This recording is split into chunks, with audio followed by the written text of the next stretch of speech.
All right, everybody. Chris Sky is joining us today. He's just got a phone call, so I'm going to wait for him. He'll probably be ready in about a minute or two. Very excited for today's guest, everybody. He is campaigning for mayor of Toronto. Super excited to bring him on. So yeah, please share this out, everybody. Again, he's on a phone call, so we're just going to wait a moment here for him. I need everybody to share this video out like crazy, folks. Yeah, this is probably one of the most polarizing guests I've had on so far, and I'm really excited to speak with Chris and get to know him a little bit. Sonia, hello, welcome. Okay, I need everybody watching, especially on Facebook, to share this out. Facebook, that's how you make stuff go viral. Same with YouTube and everything else. So click the share button, everybody. Click the like button.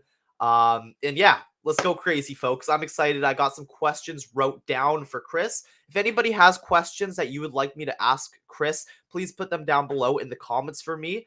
Yeah, I'm going to be picking some of the viewer comments to ask Chris as well. And I've also got some viewer comments written down.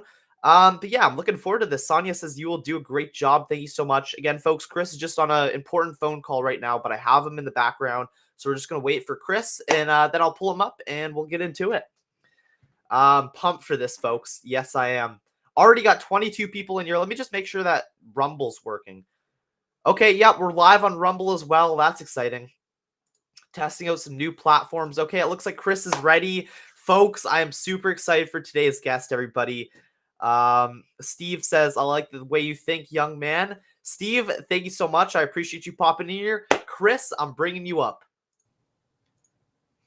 Sorry Welcome. about that. Yeah, no worries. Thank you so much for joining me here today. Hope you're doing well. I am. I hope you are well as well, young man. So, I wanted to ask you, what made you decide to campaign for mayor of Toronto? Well, it was weird, actually. I got people calling me and texting me the same day that John Tory was forced announced that he was going to be resigning. And people were asking me if I was running for mayor. And I asked them, what are you talking about? They said, John Tory is resigning. I go, that's wonderful, but what does that have to do with me? They said, I don't know. You tell me. You're trending for mayor of Toronto on Twitter and Google. So I checked, and I was. So I made a joking, like half a joking email stating that I would run for mayor. I never even considered it, but I guess I would if everybody wanted me to. And the video went viral. And then just the circumstances so happened that I had to go back to Toronto for February 15th for a court date. And I was going to be speaking at the Worldwide Rally in Toronto on February 18th. And when I went back there, I ended up taking a meeting with a family with a little girl who was actually turning your age. She was turning 15 years old. And like I told you when I met you, everything I'm doing, I'm fighting for your generation, the kids. We're already pretty much old. We're done with at this point. But it's for you guys, especially the kids that are just about to become 16, 17, because that was my favorite time because I wanted to get a license. I wanted to get a car. And now with everything that they're trying to do, the 15-minute cities, the personal carbon allowance, digital ID, digital currency, the idea that the vast majority of youngsters like you aren't going to be able to own a car or a home is kind of frightening to me. And if I was your age, I'd be actually furious about it. But this little girl actually was in the hospital, and it wasn't because of COVID, ladies and gentlemen. It was because of the government response to COVID. Like so many others, she was suffering through mental health problems, and she was suffering an eating disorder. And I went to visit her in the hospital with her family because it was her birthday. And we brought her a few birthday presents, and we sat there and chatted with her. And before I left, one of the things she said to me was, are you really going to run for mayor? Because my daddy says you're going to run for mayor and you're going to help kids like me. And if just like you can attest, I said that everything I'm doing to fight for the kids. So when she said something like that to me, it really touched me inside. And that was where I made my final decision that I would run for mayor. And on February 18th, I announced it with thousands of people in tow. And we've been fighting ever since. They've been really upset with me. They do not want me running for mayor at all. And the last 5 days alone have been an absolute nightmare. And we can talk about them if you like. Yeah, for sure. So one of my questions is, what kind of censorship are you currently facing? Because I saw yesterday you did an Instagram live, and as soon as you try to go live, like a bunch of random people started calling your phone, trying to prevent you from actually going live. So kind of go more into depth about kind of the censorship, what you're facing. Well, first of all, I was banned from virtually every social media platform. I've been Mhm. banned from Instagram dozens of times, literally dozens. I'm on my like 26th account or something. Wow. But since I said I was running for mayor, they haven't really banned me on Instagram anymore. I guess it's because we're less talking about COVID and more talking about just issues that are affecting the average person in Toronto. And it's nothing they can ban me for. But I'm still banned off TikTok. TikTok is the weirdest because it's owned by China, everybody says. So why would they care who I am and what I'm talking about? But I'm so banned on TikTok. Not only can I not make an account, you can't even use the hashtag Chris Sky or use the words Chris Sky in a video Mhm. description. It says contain banned words. The only way people can get videos of me on TikTok is by being very creative and writing it under like hashtag Chris Sky with 2 Y's or Chris with 2 C's. That's the only way you'll find my videos on TikTok. And there's still millions and millions of views on TikTok. I was banned on Twitter too, up until Elon Musk got it back. And then I was on InfoWars and I called him out. I literally said, how can you give Andrew Tate and Kanye West their Twitter back, but not me? And then a Yeah. week later, I got my Twitter back. So I don't know if that's coincidence or not, but I got it back. Completely banned on Facebook. I can't even open Facebook links and view them. And if I try to make an account, it's banned instantaneously. So yeah, we face all kinds of censorship. As you saw, when I even go on Instagram Live, people start calling my phone because everybody has my number to try to interfere. When people hosted a private Zoom call for me, hackers were entering the Zoom to try to make it impossible for people to talk. In the last 5 days alone, okay, let's start from day 5 before this. First of all, I got a message from Toronto, head of Toronto elections, a threatening email basically trying to make me cancel my event on April 1st, which was a pre-election event. And they said, even though it's legal and within the rules, and they acknowledge this, they can still use it as a platform and a way to launch an investigation against me, try to have me disqualified, try to have me charged, and even prosecuted and arrested and thrown in jail for 6 months for trying to host an event Wow. to have me promoted for mayor. The very next day, I got an email from none other than our next prime minister, Pierre Poilievre. Well, his lawyers, Goodman's Law, the largest law firm in Canada, one of them anyway, representing the Conservative Party, and in particular, Pierre and Anita Poilievre. Apparently, they didn't like the expose I did on Switch Health and the connection that it has to the Conservative Party, and in particular, the connection that the internet stated it has to Anita Poilievre. And I was threatened that if I don't make a video of retraction and post it online, that they were going to come after me with the fullest Wow. extent of the law. Well, I contacted their lawyer personally, not with a lawyer personally. I recorded the phone call and I gave them everything that I had. And I told them, if I'm going to send you my evidence, and if you still believe that I spoke in error, then please tell me again, and I'll happily, if you can explain everything, I'll make a retraction video. So I sent them the video of what I found, and it was when we went on to, if you go on any search engine and type in Anita Poilievre, everything about her before 2022 is scrubbed from DuckDuckGo, from Google, from any search engine you choose. Meanwhile, if you go on the Chat GPT AI program and you type in her name, it brings up all these articles from early February 2020. Forbes, CTV News, BBC News, Global Newswire, and they all say that she was either a shareholder or CEO or someone very well connected with Switch Health and responsible for bringing COVID test kits to Canada. So when they told me that I made this up and it's slander and defamation, I sent them this video that shows all these articles that have since been scrubbed from the internet, but their headlines and their content is still available on this other search system. Well, I haven't heard back since. But the very next day, I was meant to fly on Flair Airlines, and I made a video showing everybody how, even though I've never flown on Flair in my life, on their website, I was actually banned from trying to book a flight. If I try to put my name in, it would give an error. We could put your Wow. name in, it would work. We could even change one letter on my name and it would work. At that point, I was like, okay, this is weird. So I got Flair on a live chat, and they exclaimed that there's no way I'm banned. It's probably an error on the website, la, la, la. So I went on a third-party website called mytrip.com and I booked a flight. And I went on expedia.com and I booked another one-way flight on Flair just to check everything out. When I got to the airport, they tried telling me that there was a flag on the reservation and I needed to show the credit card used to book the flight or they wouldn't allow me on the plane. So I showed them my visa. They said, this doesn't match. Our system is showing mytrip.com. I said, wouldn't that show for anybody that booked at the third-party website? They're like, they shrugged their shoulders and pretended like they didn't know what I was talking about. So I called Visa right in front of them and proved that it was indeed my credit card used. And so they let me on the plane, or so we thought. We went through security, and then after we got through security, we got called to the boarding desk on the loudspeaker, and they had RCMP officers waiting for us.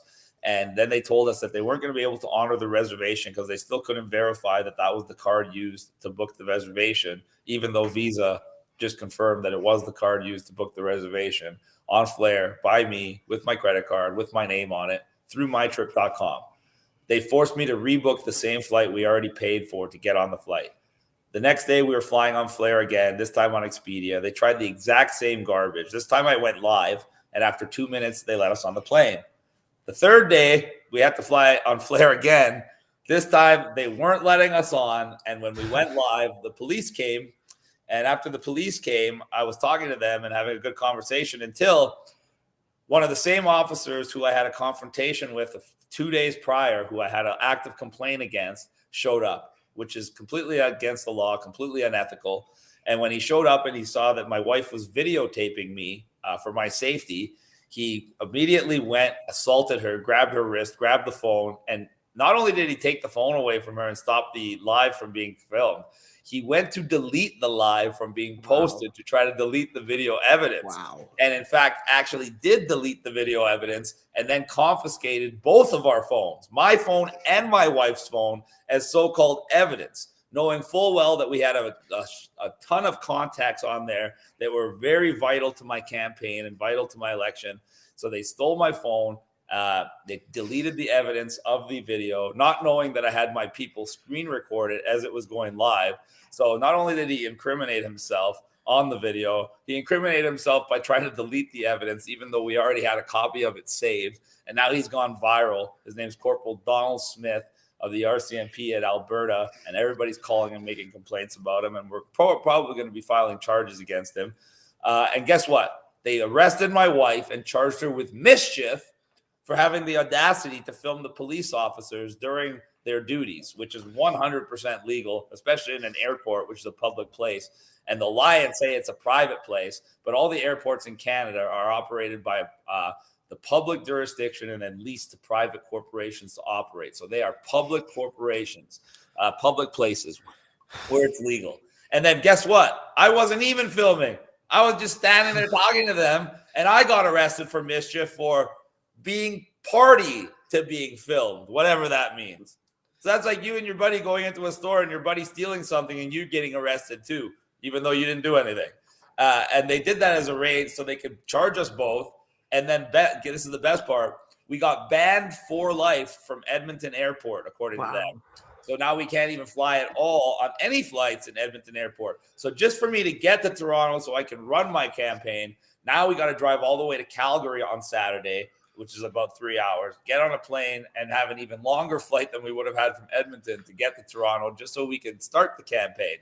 And then the next day after I got out of jail and I got my phone back and we started trying to get everything back on track, I got a call from the old mill where we were hosting our event on April 16th, and they canceled on me because they got some form of political pressure. So this is the way they try to stop you. They use the media to pretend like you're not serious about running. Then they do everything they can to try to cut off your funding, intimidate you into not running, cancel your events, cancel your funding, cancel your donations, anything they can to try to slow you down, stop you, or make it seem like you're not really running, because they know that when my campaign starts, I'm going to be 100 times more effective and more efficient than any of the other candidates and their campaigns. And not only is that going to be true of the campaign, that's going to be true of the government that we are running once we win. Our government will be just as much more efficient as our campaign scenario will be. There's going to be establishment candidates that are going to be spending over $1 million a month against us. And then these candidates are going to combine their efforts and their support and put it all behind the one candidate that gains traction against me in the media.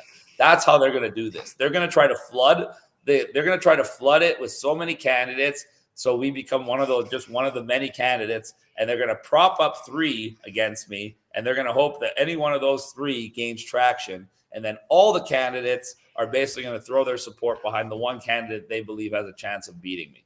So it's basically like going to be every candidate working together against me, them with unlimited funding while they're trying to starve us of any type of funding.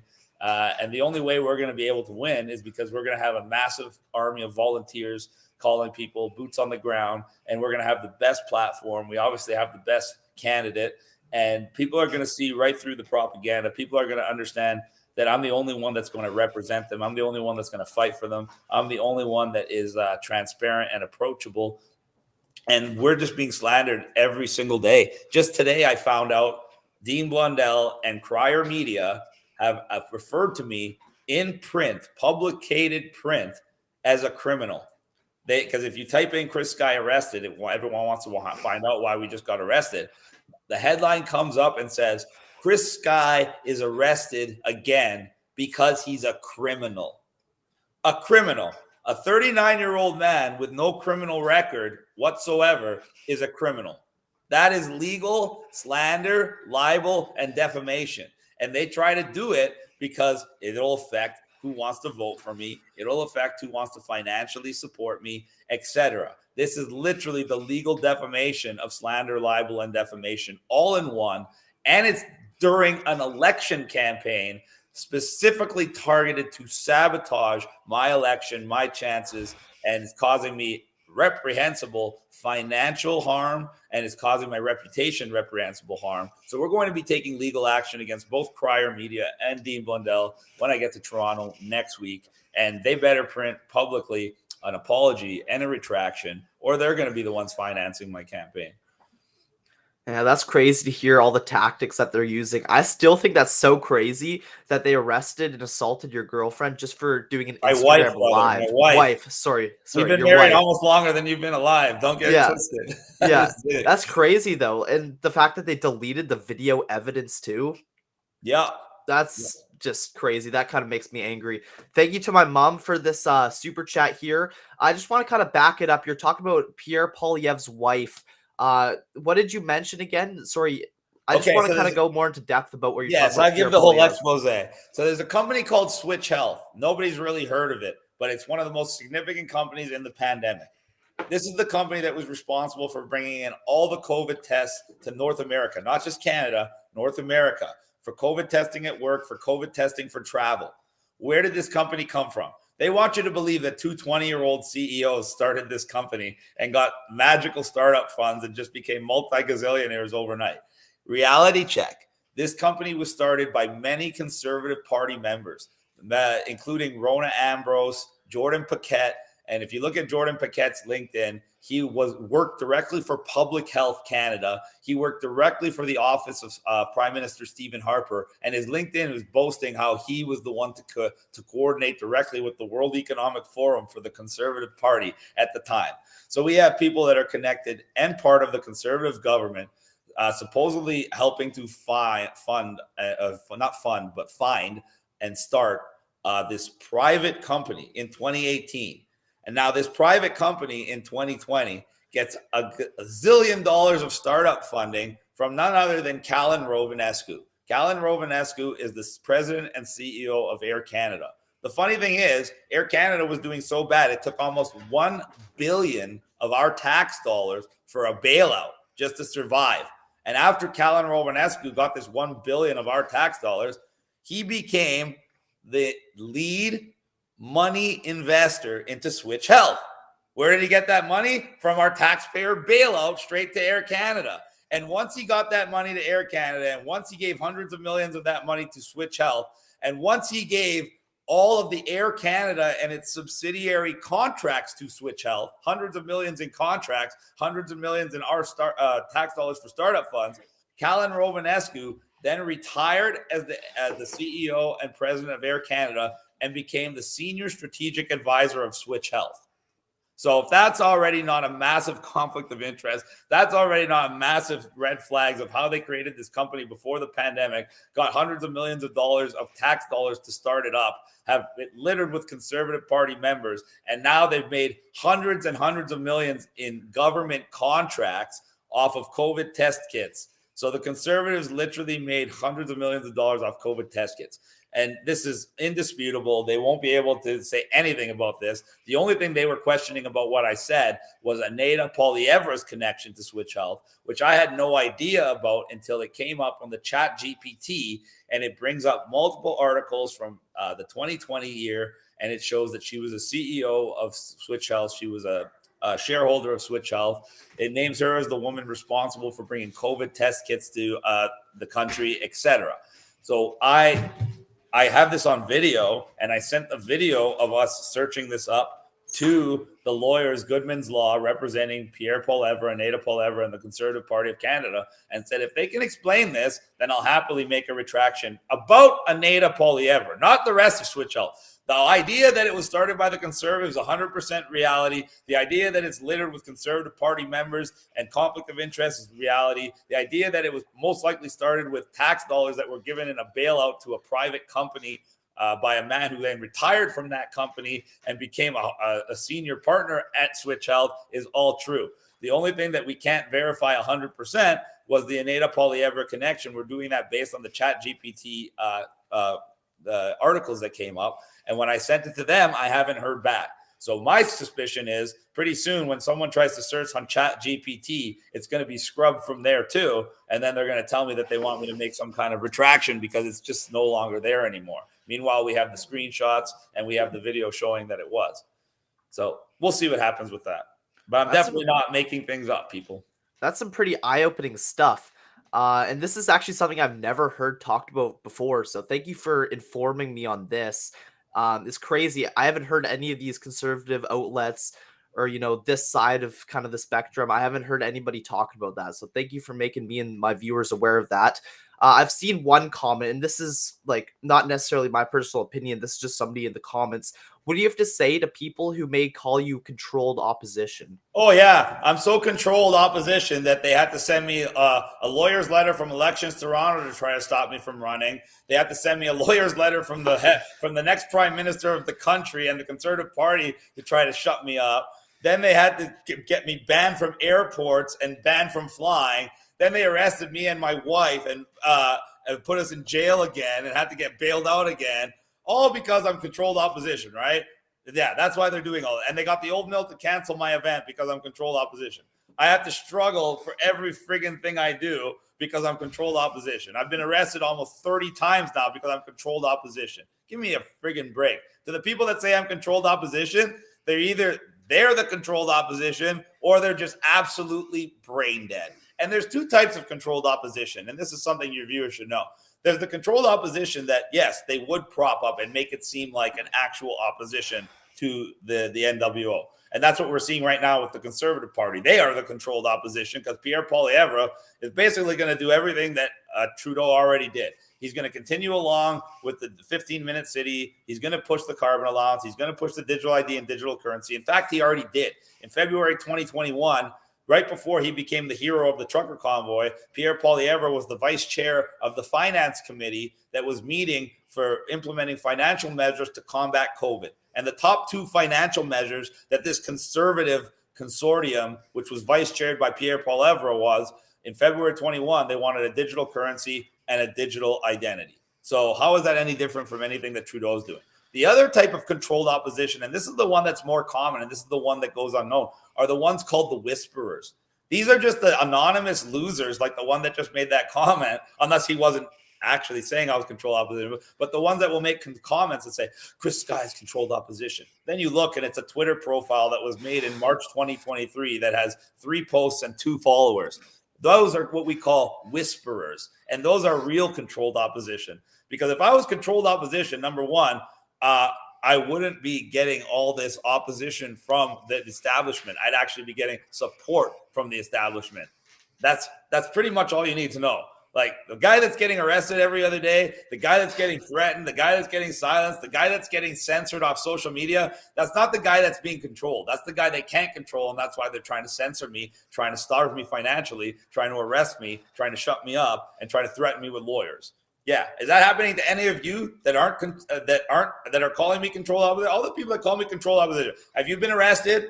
Have you had lawyers' letters sent to you? Pierre Poilievre contacted you? Has the Elections Canada contacted you? Have anything happened to you? Have you risked, accomplished, or sacrificed anything in the last 3 years besides flapping your gums?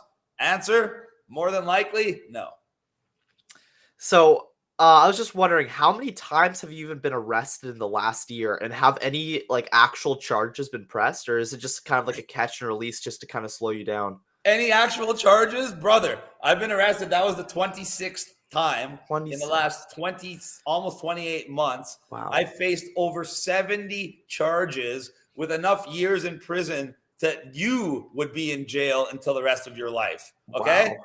And my most serious charges, I'm still waiting to get acquitted March 28th. I expect to be fully acquitted, but they're not little charges. They're charges like assault with deadly weapon on police officer, threatening to kill all the premiers in Canada, and dangerous operation of motor vehicle. That's just from one court case, and those were my worst charges. And their case was so weak that they held it and they delayed it for the full amount that they could. And then when I did go to trial for 3 days, they extended it still. My trial was January, and I'm still waiting to get my verdict all the way in March. And I was originally arrested for this bullshit back in May 2021.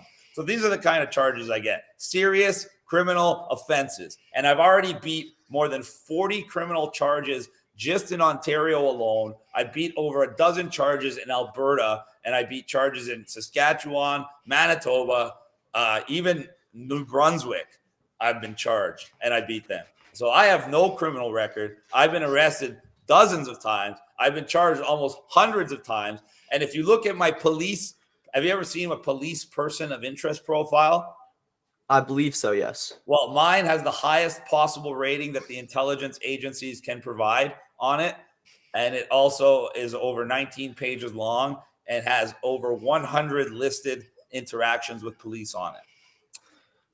What was the, the alleged assault with a deadly weapon?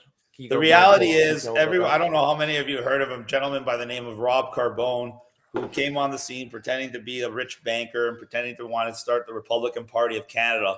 Long story short, I was working with him because I believed in him, and he had a lot of credentials that made him seem legitimate, and banking connections and other things. And then I found out he was a con artist and he was defrauding people and basically stealing their money, and I did not want to be associated with that. So on May 18th, and this is evidence in our court case, I sent him an email, and he didn't know I keep my emails, so he's really stupid, because this is going to be one of his downfalls in court, besides all the lies he told on the stand, which were quite obvious to everybody, including the judge, who was even caught rolling his eyes a few times when this guy was testifying, which is hilarious.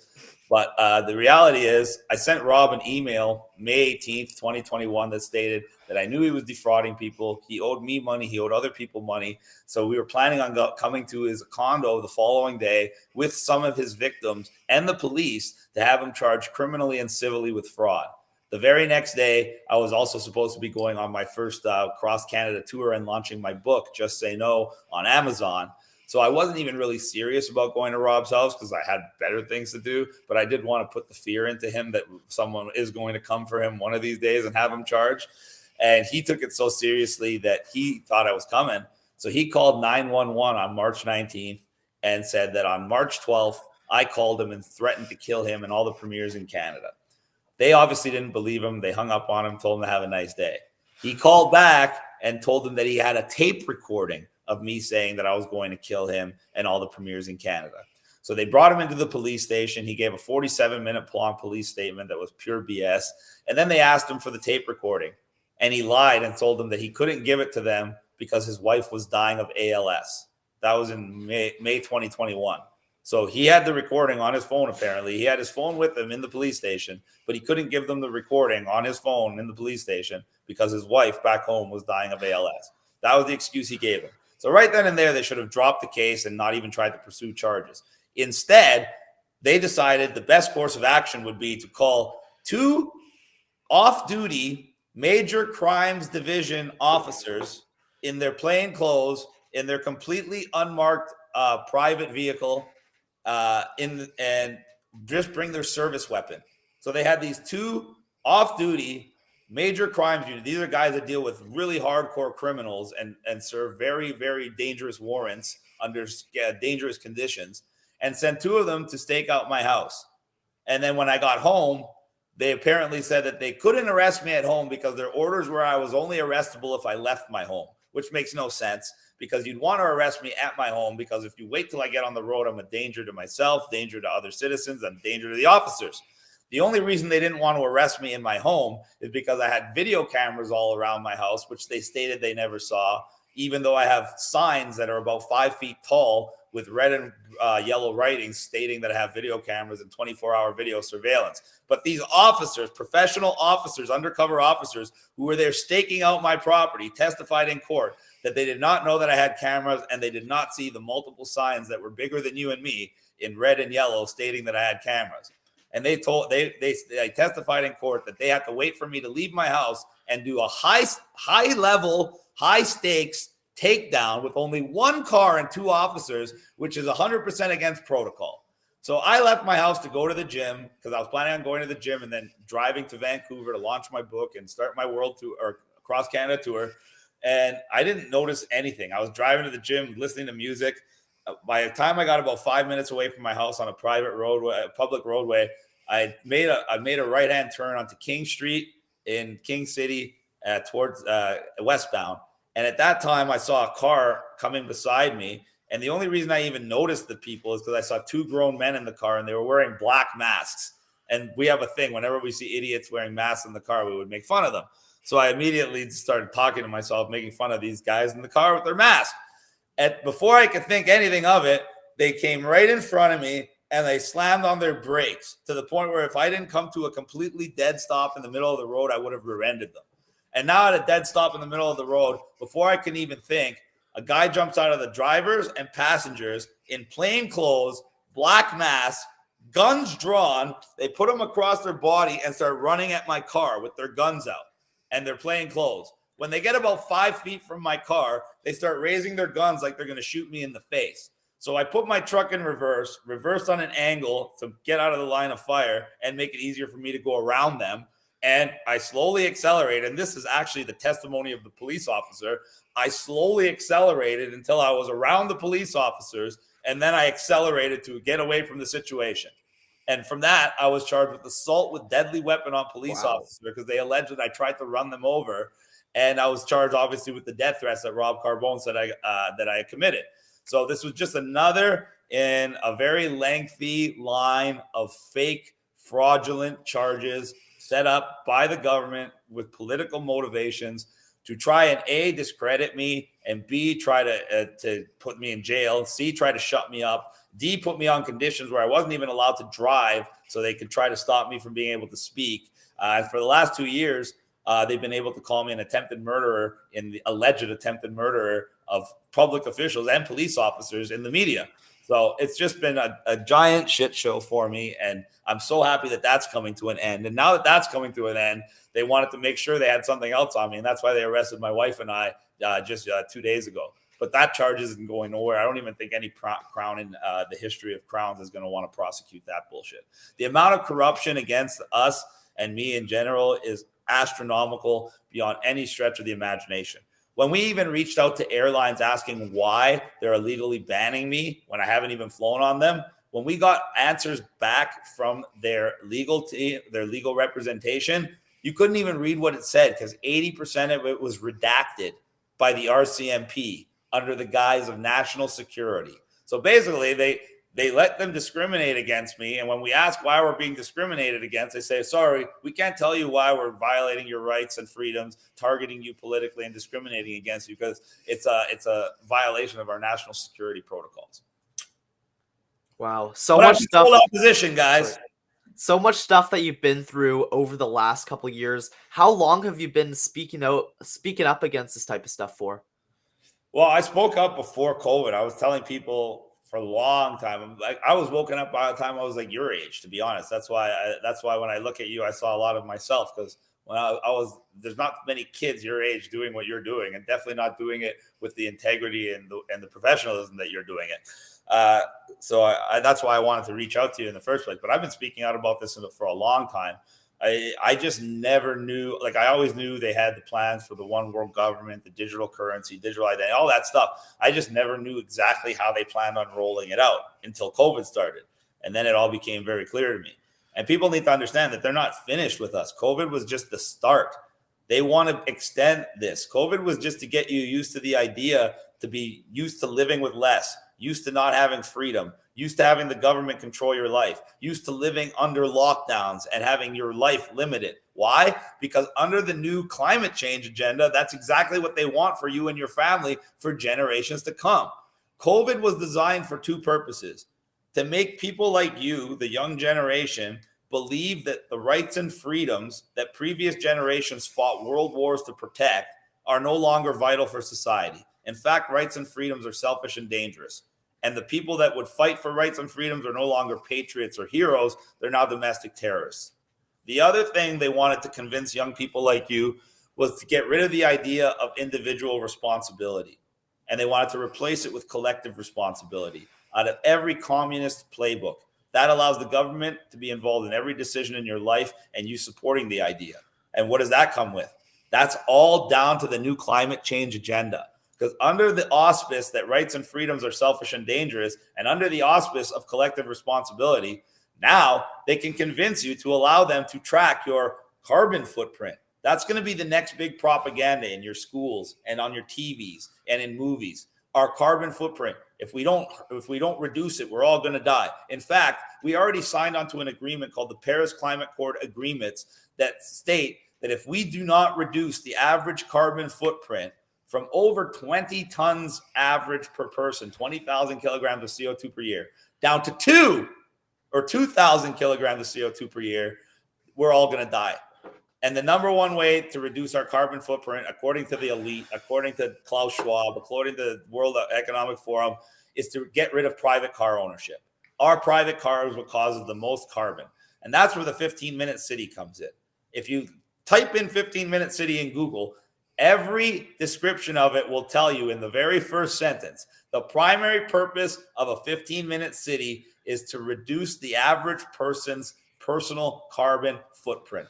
And the number one way to do that is to reduce the amount of private vehicle traffic in the city. And the way to do that is to change the city fundamentally. The very first thing a 15-minute city does is divide your city into tiny little districts that are around 5 square kilometers. Once they have you locked away in your little district with physical barricades between your other districts adjacent to you, they start redoing all the development in your district. All the new developments have maximum amounts of parking instead of minimum amount of parking. They get rid of car lanes for bike lanes and pedestrian lanes. They remove parking lots and replace them with parks. The idea is to provide less and less infrastructure for private automobiles, even though we know more and more people are going to be moving into these cities. So as it gets more dense, there's less and less support for private vehicles. You won't find any single family dwellings in any 15-minute city plan. You won't find any cars in any 15-minute city plan. What you will find are all buildings with commercial and retail at the bottom, with residential at the top. They call them mixed-use buildings. And why do they love these mixed-use buildings? Because now not only are you going to be confined to your 15-minute city, which is basically a 5 square kilometer outdoor prison, 90% of your life is going to be in this one building. You're going to live in that building. You're going to work in the building. You're going to grocery shop in your building, go to the gym in the building, get your hair cut in the building, probably clothing shop in the building, definitely go to Starbucks in that building. So where are you going to be spending 99% of your life? Not even just in the same district in your little tiny city, but you're going to be spending it in the same building. And to make sure that you aren't going to leave, you can check this out. I was in England because it was one of the countries I was invited to speak in. It was there in September, and Oxford is one of the first 15-minute cities in the world, Oxford, England. They divided it into 6 districts straight out of the Hunger Games. They started getting rid of car lanes, like I said. They put up traffic barricades. They put up traffic cameras that actually scan your license plates if you try to pass through. And they put a limit on every citizen that you're only allowed to leave your district 100 times per year. And that counts if you leave your district multiple times per day. So if you left your district 10 times that day, oh, well, now you only have 90 more times to leave your district for the entire year. That's how they have it set up. And if you try to leave your district when not allowed, you get fined right now. Pretty soon you'll get arrested. This is exactly what they're setting up. So now they have this system where they've got you convinced that rights and freedoms are selfish and dangerous. They got you convinced that you need to be, everybody's responsible for everybody else, which makes you want to have your carbon footprint tracked and makes you want to have the government make decisions for you. And now they're going to put you in a 15-minute city that's going to actually build a prison around you. And now to make sure you're going to stay there, not just with the barricades and the cameras, the next step is the personal carbon allowance. So once they can convince you that you need to track your carbon footprint, surprise, surprise, what do you think the next step is? They're going to put limits on your carbon footprint for the greater good. And we know the limits. I already told you. They want the average person to use 2 tons of carbon a year. So what does 2 tons of carbon a year look like in reality? Well, say you want to go on vacation with your family or by yourself, and you want to fly from Vancouver to England. That flight there and back, if you go on Expedia and you book it, it'll show you how much it costs, the duration in hours of flying, and then it's going to show you how much carbon it uses in kilograms. And a flight from Vancouver to England and back will use something like 600 kilograms of carbon, or half a ton of carbon, which under their new plan is 25% of your yearly allowance, which means one vacation will use up almost 1/4 of the amount of carbon they're going to allow you to use for the year. And when you go over your limit, they're going to charge you and tax you hundreds of dollars per ton. So somebody like me that does 30 tons of carbon a year, once they start tracking, will be paying something like $5,000 a year extra just in carbon taxes, not to mention all the other increasing costs of living. So if you extrapolate that to a family of 4, mother, husband, 2 kids, the average family wanting to live the exact same way they lived the year before under the carbon tax scheme and personal carbon allowance scheme will be paying over $20,000 a year more in taxes.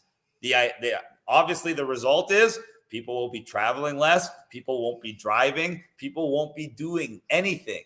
That's the plan. They want to reduce, when they say they want to reduce your carbon footprint, that is a euphemism for reducing your actual footprint. Where you can travel, how far you can travel, what you can eat, even the clothes you're allowed to buy.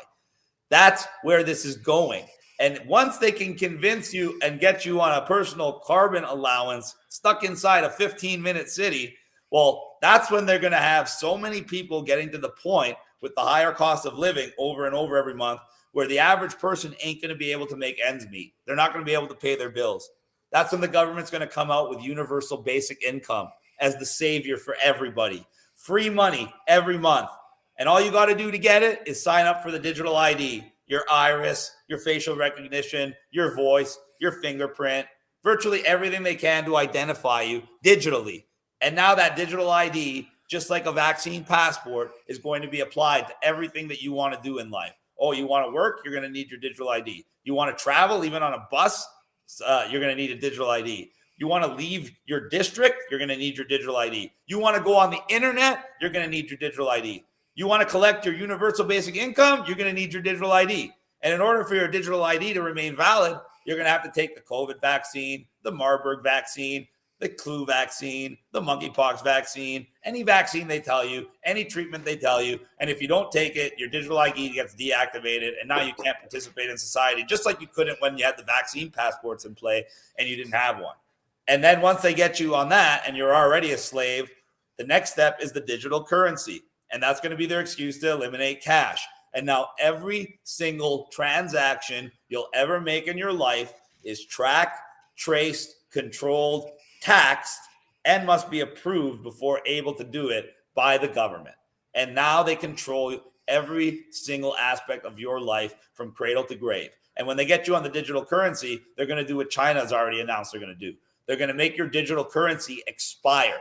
So if you do not spend the money that you make, the government will recuperate it under the guise of you hoarding more than you need. And this is the recipe to ensure that you and your family, no matter how many generations and no matter how hard you work, will perpetually stay as a slave class in a feudalist system where the government and a few elite are forever the rulers and you are the slaves. I don't know how to say it any easier than that. This is scary stuff. Definitely not a world that I want to live in. Here's a viewer question for you. It says, ask Chris if he believes that we could turn this around. If so, how? If I didn't believe we could turn it around, I wouldn't be here. I'd already be in Mexico on the beach. I would have sold all my properties in Canada. I definitely wouldn't be trying to run for mayor, getting attacked every single day, left, right, and center. And how do I think we can change it? Very simple. If I become mayor of Toronto right away, I can make massive changes. Massive.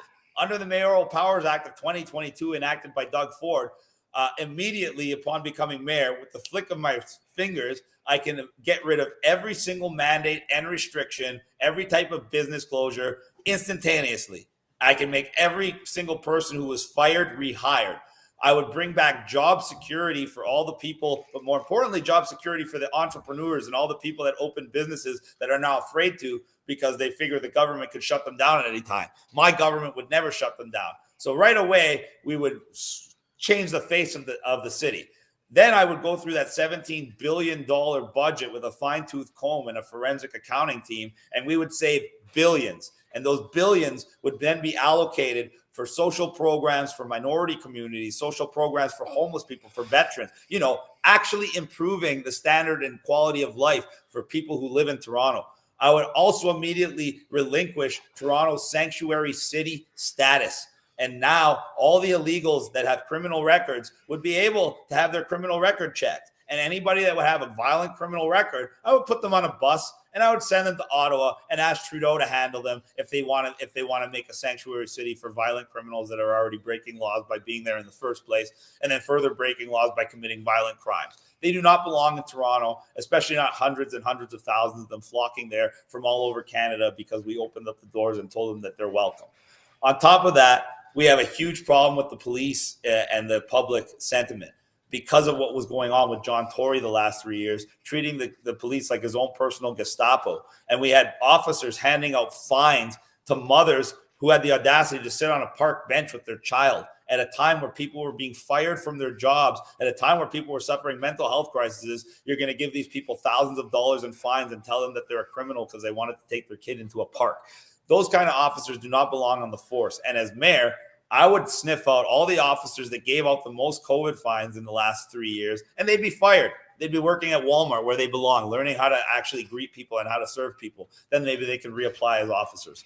Those three things alone would already change the city. I would make massive changes for the seniors in the city. First of all, we would lower property taxes. Second of all, we would lower the TTC rates and freeze those rates. Because right now, there's people that are paying almost $2,000 a year to ride the TTC. That's ridiculous. We would introduce a tiered system where students in high school would have access to one tier, students in university and seniors would have access to a second tier, people using the TTC for work purposes every day would have access to a third tier, and then just random people using it or vacationers would have to pay a special price.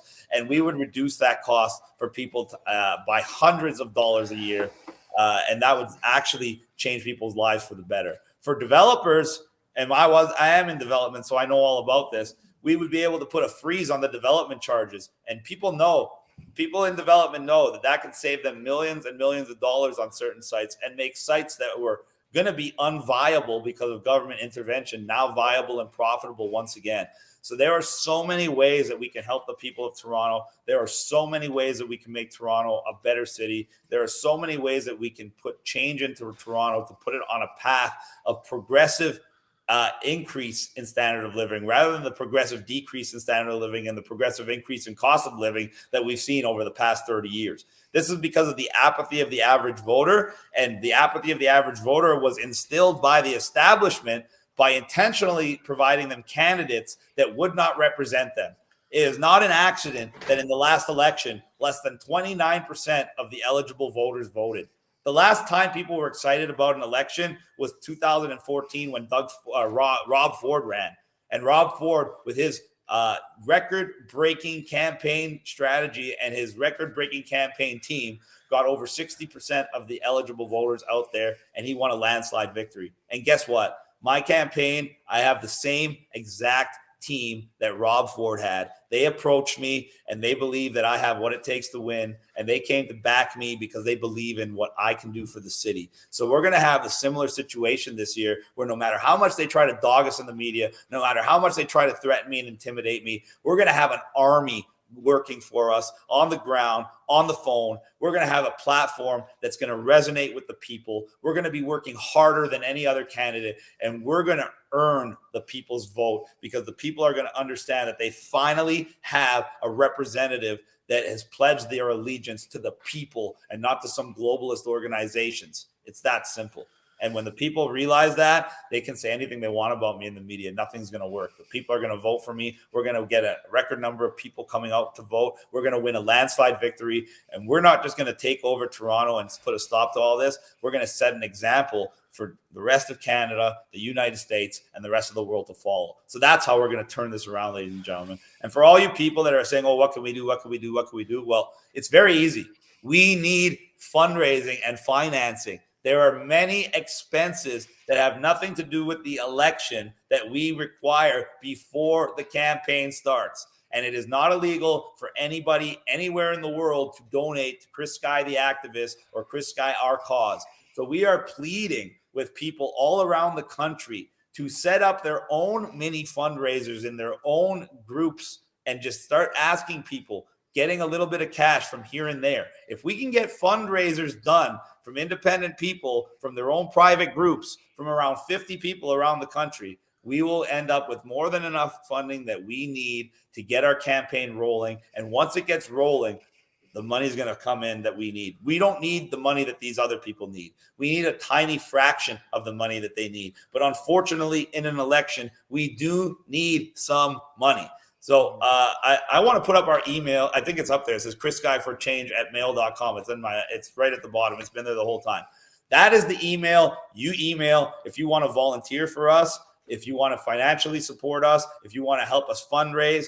Email us at that email, chrisguyforchange@mail.com. You can even send an e-transfer directly to that email if that's the way you want to support us, because that email is open for e-transfers and that email is open for us to take messages to set up volunteers. We need an army of volunteers. We need an army of fundraisers. And when we get everything in place, we are going to be unstoppable because nothing can stop the truth. No amount of censorship, no amount of slander, no amount of libel and defamation, no amount of propaganda.